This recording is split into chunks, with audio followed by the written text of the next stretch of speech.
कोई ऑस्कर का फाइटिंग देखा है एक्वेरियम में? हमारे घर में जो फिश है वो लोग मुर्गियों की तरह फाइटिंग करते हैं। देखो कैसे कर रहा है।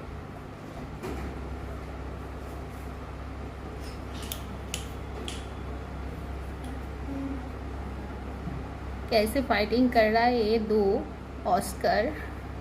देखो एक बार, मुर्गियों की तरह।